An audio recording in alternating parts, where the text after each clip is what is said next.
আমরা একটা ছোট সমীকরণ দ্বারা শুরু করি। আমি বললাম যে এই যে সমীকরণটা আছে এই সমীকরণটাকে শুধুমাত্র ন্যান্ড দ্বারা বাস্তবায়ন করো।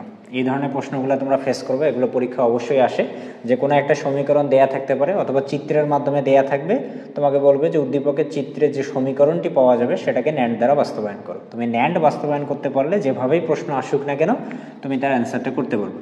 তো এখানে একটা সমীকরণ দিছে, এটাকে শুধুমাত্র ন্যান্ড দ্বারা বাস্তবায়ন করতে বলছে। এখন শুধুমাত্র ন্যান্ড কথার অর্থ কি, যে এখানে আমরা যত লজিক গেট ব্যবহার করব সবগুলোই অবশ্যই কোন গেটে আসতে হবে, সবগুলোই কিন্তু অবশ্যই ন্যান্ড গেটে আসতে হবে।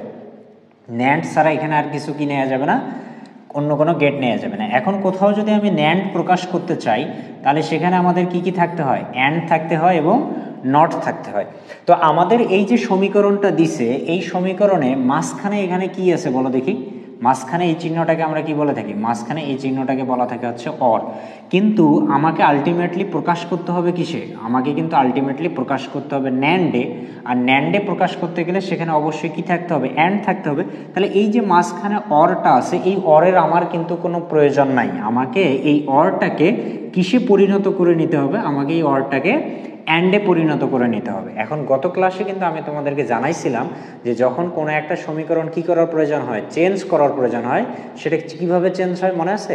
চেঞ্জ করার প্রয়োজন হলে আমরা সেখানে কি দেই, বার দিই। দেওয়ার পর যখন আমরা বারটা ভাঙ্গাই নিব বা আলাদা আলাদা অংশের উপর দিয়ে দিব তখন অপারেশনটা কি হয়ে যায়, চেঞ্জ হয়ে যায়। অর থাকলে অ্যান্ড হয়ে যায়, অ্যান্ড থাকলে অর হয়ে যায়, জানাইছিলাম তোমাদের মনে থাকার কথা। তাহলে এখন আমরা কি করব, এই যে সমীকরণটা আছে যেহেতু এই অরটাকে আমাকে চেঞ্জ করে কিসে পরিণত করতে হবে, অ্যান্ডে পরিণত করতে হবে। তাহলে এই যে সমীকরণটা আছে এই সমীকরণের উপর আমরা বার নিয়ে আসবো কয়টা, দুইটা। দুইটাই কেন নিয়ে আসবো, কারণ দুইটা নিলে মানের কি হবে না, কোনো চেঞ্জ হবে না। উপরের বারটা সবসময় কি করতে হয়, ঠিক রাখতে হয়। আমাদের ভাঙতে হবে কোনটা, আমাদের ভাঙতে হবে নিচেরটা। বার ভাঙার নিয়ম হইল যখন আমরা কি করব, কোনো বার ভাঙায় দিব সেখানে আমাদের প্রতিটা অংশের উপর কি করতে হবে, একটা আলাদা বার নিতে হবে। যে এটা একটা অংশ, এই যে এটা একটা অংশ, তাহলে এই প্রতিটা অংশের উপর আমাদের কি করতে হবে, এক একটা করে আলাদা বার নিতে হবে। তাহলে যে এ বি এটা একটা অংশ, এটার উপর একটা আলাদা বার আসবে। বিসি এটা একটা অংশ, এটার উপর একটা আলাদা বার যাবে। আর এই যে অর চিহ্নটা আছে সেটা চেঞ্জ হয়ে কি হয়ে যাবে, অ্যান্ড হয়ে যাবে। আমরা জানি যখন আমরা বার ভাঙাই দেই বা বারটাকে আলাদা আলাদা অংশের উপর ভাগ করে দেই তখন ওখানে যে অপারেশনটা থাকে সেই অপারেশনটা কি হয়ে যায়, চেঞ্জ হয়ে যায়। অর থাকলে আমরা অ্যান্ড করে নিব, আর যদি এখানে অ্যান্ড থাকতো তাহলে আমরা এখানে কি করে নিতাম, অর করে নিতাম। ঠিক আছে, তাহলে এখন এই যে এখানে আরও একটা বার আছে, এই যে এখানে আরও একটা বার আছে না, তাহলে কি আমরা এই বারটাও ভাঙবো? গত ক্লাসে কিন্তু আমি তোমাদেরকে বলতেছিলাম যে বার আমরা নিচ্ছি কি কারণে, বার আমরা নিচ্ছি সমীকরণটা তৈরি করার কারণে যেভাবে আমাদের চাচ্ছে। এখন আমি বারটা ততক্ষণ পর্যন্তই ভাঙবো বা সেইভাবে বিবেচনা করব যে পর্যন্ত কি পাওয়া যাবে না, সমীকরণ পাওয়া যাবে না। যখন আমি সমীকরণ পেয়ে যাব তখন সেখানে বার থাকলেও আর কি করা যাবে না, ভাঙানো যাবে না। আমাদের সমীকরণে কিসের প্রয়োজন ছিল বলো দেখি, আমাদের সমীকরণে কিন্তু ন্যান্ডের প্রয়োজন ছিল। আর ন্যান্ড আমরা বুঝবো কিভাবে, যেখানে অ্যান্ড এবং নট একই সাথে বিদ্যমান থাকবে সেখানে আমরা ন্যান্ড বুঝবো। তো আমরা একটু এই লাইনটা খেয়াল করে দেখি যে এখানে আমরা পুরো বিষয়গুলো কার মতো পাইছি কিনা, ন্যান্ডের মতো পাইছি কিনা। এই যে এ আর বি এর সাথে এখানে কি সম্পর্ক আছে বলো দেখি, অ্যান্ড। আর এই যে উপরে আছে কি নট, তাহলে অ্যান্ড আর নট মিলে এই অংশে কি হয়েছে, ন্যান্ড হয়েছে। আমি যদি একটু দেখাই, এই যে এখানে কি আছে, অ্যান্ড আছে, আর এখানে কি আছে, নট আছে। তাহলে অ্যান্ড আর নট মিলে এখানে কি হয়ে গেছে, ন্যান্ড হয়ে গেছে। এই বি সি এর মাঝেও এখানে কি আছে, অ্যান্ড আছে, আর এই যে কি আছে, নট আছে। তাহলে বি সি এর মাঝেও কি হয়ে গেছে, ন্যান্ড হয়ে গেছে। তাহলে এই অংশেও ন্যান্ড হয়েছে, এই অংশেও ন্যান্ড হয়েছে। আবার এই মানটা আর এই মানটার সাথে এখানে কি আছে, অ্যান্ড আছে, আর এই যে এখানে নট আছে, তার মানে এই দুইটা মানের সাথেও কি হয়ে গেছে, ন্যান্ড হয়ে গেছে। তাহলে এই যে পুরো সমীকরণটা, এই পুরো সমীকরণটা আমরা শুধুমাত্র কিসে পরিণত করে ফেলছি, এই পুরো সমীকরণটা আমরা শুধুমাত্র ন্যান্ডে পরিণত করে ফেলছি। আমাদেরকে কিন্তু এটাই বলছিল যে সমীকরণটাকে আমাকে কিসের সাহায্যে বাস্তবায়ন করতে হবে, ন্যান্ডের সাহায্যে। আমরা এই যে সমীকরণটা ছিল এটাকে এই লাইনে একদম পুরো সব জায়গায় তুমি যেখানে দেখো এই যে এই অংশেও ন্যান্ড, এখানেও ন্যান্ড, আবার পুরোটাই মিলেও কি পাওয়া যাচ্ছে, ন্যান্ডই পাওয়া যাচ্ছে। তাহলে এই সমীকরণটাকে কার সাহায্যে প্রকাশ করা হয়েছে, ন্যান্ডের সাহায্যে। প্রথমে আমরা সমীকরণ বের করলাম, এখন আমরা লজিক চিত্র বের করব। তো সমীকরণটা বুঝছো কিনা বলো দেখি। চিত্র আমরা কি দেখে অঙ্কন করব, যে লাইনে আমরা সমীকরণটা পাবো সেই লাইন দেখে আমরা চিত্র অঙ্কন করব। তাহলে এখানে একটা ইনপুট এ আছে, তাহলে আমাদেরকে এ নিতে হবে। একটা যদি একই ইনপুট থেকে থাকে তাহলে আমরা ওই ইনপুট কানেকশন থেকে ইনপুট কানেকশনটা দিতে পারি। আর কি আছে সি, তাহলে সি আমাদেরকে নিতে হবে। এখন বি আর সি এর সাথে এটা কি সম্পর্ক, অ্যান্ড, আর এটা কি সম্পর্ক, নট। তাহলে অ্যান্ড আর নট মিলে আমরা আবারও কি পাচ্ছি, ন্যান্ড পাচ্ছি। তাহলে বি সি এর মধ্যে আমরা একটা কি দিলাম, ন্যান্ড গেট দিলাম। তাহলে এই অংশটাও আমরা চিত্রের সাহায্যে দেখালাম, এই অংশটাও দেখালাম। এবার এই পুরো অংশ আর এই পুরো অংশের মাঝে আবার অ্যান্ড আর নট মিলে কি সম্পর্ক, ন্যান্ড সম্পর্ক। তাহলে এই মানটা আর এই মানটা মিলে আমরা আবার একটা কোন গেট দিব, ন্যান্ড গেট দিব। তাহলে এই যে পুরো ভ্যালুটা আমরা যেটা চাচ্ছিলাম, এই মানটা এবং এই মানের সাথে একটা অ্যান্ড হবে আর একটা কি হবে, বার হবে। তাহলে আমাদের যদি এই ধরনের প্রশ্ন আসে যে এই সমীকরণটাকে ন্যান্ড দ্বারা বাস্তবায়ন করো, তাহলে এটা হবে আমাদের অ্যান্সার। আমরা প্রথমে সেটাকে ন্যান্ডের পুরো সমীকরণ আকারে প্রকাশ করব, দেন ওই সমীকরণটাকে আমরা চিত্রের সাহায্যে দেখাবো। এবং এখানে দেখো যে গেটগুলো আসছে এগুলো শুধুমাত্রই কোন গেট, ন্যান্ড গেট। এখানে কিন্তু ন্যান্ড ব্যতীত আর অন্য কোনো কিছু আসেনি এবং অন্য কোনো কিছু নেওয়াও যাবে না। কেন? কারণ কাজটা শুধুমাত্র তোমাকে কিসের সাহায্যে করতে বলছে, ন্যান্ডের সাহায্যেই করতে বলছে। এই সমীকরণটাকে শুধুমাত্র ন্যান্ড দ্বারা বাস্তবায়ন করো।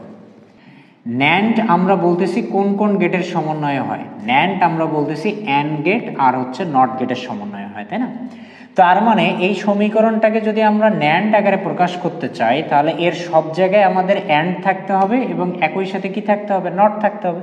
কিন্তু আমরা যদি দেখি তো স্পষ্টত দেখা যাচ্ছে যে এখানে একটা আছে প্লাস চিহ্ন। এখন প্লাস চিহ্ন দ্বারা কাকে প্রকাশ করা হয়, প্লাস চিহ্ন দ্বারা অরকে প্রকাশ করা হয়। কিন্তু আমার সমীকরণটা আলটিমেটলি নিয়ে যেতে হবে কিসে, ন্যান্ডে। তো ন্যান্ডে নিয়ে যাওয়ার জন্য কিন্তু আমার এই অর চিহ্নটার কোনো প্রয়োজন নাই। ইভেন আমাকে এই অর চিহ্নটাকে কিসে পরিণত করে নিতে হবে, অ্যান্ডে পরিণত করতে হবে। কিন্তু আমি চাইলেই তো অরের জায়গায় কি লিখে দিতে পারি না, অ্যান্ড লিখে দিতে পারি না। এটা করার একটা পদ্ধতি আছে, যেটা আমি গত ক্লাসে বুঝাইছিলাম।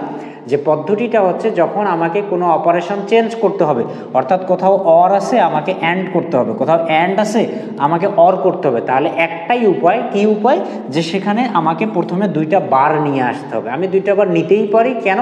কারণ দুইটা বার নিলে মানের কোনো পরিবর্তন হয় না। তাহলে আমাদের প্রথম কাজ হচ্ছে, যেহেতু এখানে আমাদের অপারেশনটাকে চেঞ্জ করে ফেলতে হবে, অর আছে কিন্তু আমাকে কিসে পরিণত করতে হবে, অ্যান্ডে পরিণত করতে হবে। তাহলে এখানে আমার অবশ্যই কাজ কি, অবশ্যই কাজ হচ্ছে এই যে সমীকরণটা আছে এই সমীকরণের উপর আমাকে প্রথমে কি দিতে হবে, দুইটা বার দিতে হবে। এটা হচ্ছে ফার্স্ট কাজ। কিন্তু বার দিলেই অপারেশন চেঞ্জ হয় না, বার দেওয়ার পর আমাদেরকে কি করতে হবে, বারটাকে ভাঙ্গায় নিতে হবে। এখন বারকে আমরা একসাথে দুইটায় ভাঙাবো না, এ বিষয়ে কি বলা ছিল যে উপরের বারটাকে ঠিক রাখতে হবে আর নিচের বারটাকে কি করতে হবে, ভাঙ্গায় দিতে হবে। তাহলে উপরে যে বারটা ছিল পুরোটা, সেটা পুরোটাই থাকলো, কিন্তু নিচের যে বারটা আছে এই বারটাকে আমরা ভাঙ্গাই দেব। কিভাবে ভাঙ্গাইতে হয়, ভাঙ্গানোর নিয়মও তোমাদের জানাই দেয়া ছিল যে বার ভাঙ্গানোর নিয়ম হচ্ছে সেখানে প্রতিটা অংশের উপর একটা করে আলাদা বার যাবে। এই যে এই বারের জন্য এইটা হচ্ছে একটা অংশ আর এইটা হচ্ছে আর একটা অংশ। তাহলে এই দুইটা অংশের উপর আমরা কি করব, একটা করে আলাদা বার দিব। তাহলে এই যে এ বার বি, এই অংশের উপর একটা আলাদা বার আসবে, আর এই যে অংশ এ বি বার, এটার উপর একটা আলাদা বার যাবে। আর এই যে অপারেশনটা আছে এই অপারেশনটা কি হয়ে যাবে, চেঞ্জ হয়ে যাবে। এখানে কোন অপারেশন আছে, অর, সেটা চেঞ্জ হয়ে কি হবে, অ্যান্ড হবে। কেন চেঞ্জ হইল, কারণ এই যে বারটা ছিল এই বারটা আমরা কি করছি, ভাঙ্গাই দিয়েছি। বার ভাঙলে কি হবে, অপারেশনটা চেঞ্জ হবে। অর থাকলে অ্যান্ড হয়ে যাবে, অ্যান্ড থাকলে অর হয়ে যাবে। যেহেতু এখানে অর ছিল তাহলে আমরা এখানে কি পরিণত করছি, অ্যান্ডে পরিণত করছি। তো এই হচ্ছে আমাদের বোঝার বিষয়। এখন এই সমীকরণটা আমাদের খেয়াল করে দেখতে হবে যে আমরা যে ন্যান্ডে প্রকাশ করতে চাচ্ছি সেই সমীকরণটা ন্যান্ড পর্যন্ত আসছে কিনা। যদি আসে তাহলে এখান থেকে আমাদের কাছে স্টপ, আর যদি না আসে দেন আমরা আবার চিন্তা করব যে কিভাবে করলে আমরা নিয়ে আসতে পারি। কিন্তু আমাদের হয়তো আর চিন্তা করার প্রয়োজন হবে না। কেন? কারণ আমরা এই লাইনে কি পেয়ে গেছি, ন্যান্ড পেয়ে গেছি। কিভাবে পেয়ে গেছি, ন্যান্ড হচ্ছে কখন, যখন একই সাথে কি থাকতেছে, অ্যান্ড থাকতেছে আর নট থাকতেছে। এই যে দেখো এখানে এ বার আর বি এর মধ্যে এটা কি আছে, অ্যান্ড আছে, আর এই যে এটা কি আছে, নট। তাহলে এখানে অ্যান্ড আর নট মিলে এই অংশটা কিসে পরিণত হয়েছে, ন্যান্ডে পরিণত হয়েছে। এখানে এ বি বারের মধ্যে কি আছে, অ্যান্ড আছে, আর এটা কি, নট। তাহলে এই অ্যান্ড আর নট মিলে এই অংশটাও কিসে পরিণত হয়েছে, ন্যান্ডে পরিণত হয়েছে। আবার এই পুরো অংশটা আর এই পুরো অংশ মিলে এই যে এখানে কি আছে, অ্যান্ড, আর এটা কি, নট। তাহলে অ্যান্ড আর নট মিলে কি হয়ে গেছে, ন্যান্ড হয়ে গেছে। তাহলে বলো দেখি এই সমীকরণে কি ন্যান্ড ব্যতীত আর অন্য কোনো সম্পর্ক আছে বা অপারেশন আছে? নাই। তার মানে এই যে সমীকরণটা আমাদেরকে শুধু ন্যান্ডে প্রকাশ করতে বলছিল, আমরা কিন্তু সেটাকে শুধু কিসে প্রকাশ করে ফেলছি? ন্যান্ডে। কারণ এখানে ন্যান্ড ব্যতীত আমরা কিন্তু কি পাচ্ছি না, আর অন্য কোনো কিছুই পাচ্ছি না। সব জায়গায় শুধু আমরা এখানে কি পাচ্ছি? ন্যান্ডই পাচ্ছি। বোঝা গেছে? তাহলে আমাদের প্রথম কাজ হচ্ছে ন্যান্ড সমীকরণ আকারে প্রকাশ করা, দেন সেটাকে কার সাহায্যে দেখানো? চিত্রের সাহায্যে দেখানো। সমীকরণটা বোঝা গেছে? এবার বুঝতে পারছেন? তাহলে এ বার আছে, তাহলে আমার প্রথম কাজ হবে এ কে একটা ন্যান্ড গেট যুক্ত করে আগে কি করে নেয়া? এ বার করে নেয়। এরপরে ইনপুট আছে বি, তাহলে আমরা বি নিয়ে নিব। এখন এই এ বার আর বি এর মধ্যে এই যে এখানে অ্যান্ড আর এই যে নট, তাহলে অ্যান্ড আর নট মিলে কি হচ্ছে? ন্যান্ড হচ্ছে। তাহলে এই যে আমরা এখানে একটা কি দিব? ন্যান্ডের চিত্র দিব। ঠিক আছে? তাহলে এই অংশটা আমরা চিত্রের মাধ্যমে দেখালাম। এবার যদি আমরা এই অংশে আসি, এখানে আছে এ, তাহলে এই যে আমরা এ নিয়ে নিব। এরপরে আছে বি বার। এখন বি বারও তো আমরা সরাসরি নিতে পারবো না, তাহলে বি কে বি বার করতে হবে। কার সাহায্যে করতে হবে? অবশ্যই এই যে ন্যান্ডের সাহায্যে করতে হবে। তাহলে বি কে যদি আমরা এভাবে একটা কি দিয়ে দিই? ন্যান্ড গেট দিয়ে দিই, তাহলে এটা হবে কি? B bar. এখন এই এ আর বি বারের মধ্যে আবার কি সম্পর্ক? অ্যান্ড আর নট মিলে ন্যান্ড সম্পর্ক। তাহলে এই দুইটা মিলে আমরা আবার কার সাথে যুক্ত করব? একটা ন্যান্ড গেটের সাথে যুক্ত করব। ঠিক আছে? আচ্ছা, তাহলে আমরা এই অংশটাও চিত্রের সাহায্যে দেখাইলাম, এই অংশটাও চিত্রের সাহায্যে দেখাইলাম। এবার এই অংশটা আর এই অংশটার সাথে এটা কি সম্পর্ক? অ্যান্ড, আর এখানে কি আছে? নট। যে অ্যান্ড আর নট মিলে ন্যান্ড, তার মানে এই দুইটা মিলে আমাদেরকে আবার একটা কোন গেটের সাথে যুক্ত করতে হবে? আবার একটা ন্যান্ড গেটের সাথে যুক্ত করতে হবে। তাহলে আমাদের একটা মান হচ্ছে এই যে এটা, আর একটা মান হচ্ছে এই যে এটা। এদের মধ্যে আমরা একটা অ্যান্ড পাবো আর একটা কি পাবো? নট পাবো। তাহলে এই যে সমীকরণটা ছিল সেটাকে আমরা এই যে শুধুমাত্র কার সাহায্যে বাস্তবায়ন করলাম? ন্যান্ড। এই যে এখানে যত গেট আমরা ব্যবহার করছি সবগুলোই আমরা কোন গেট ব্যবহার করছি? ন্যান্ড গেট ব্যবহার করছি। বুঝতে পারছো?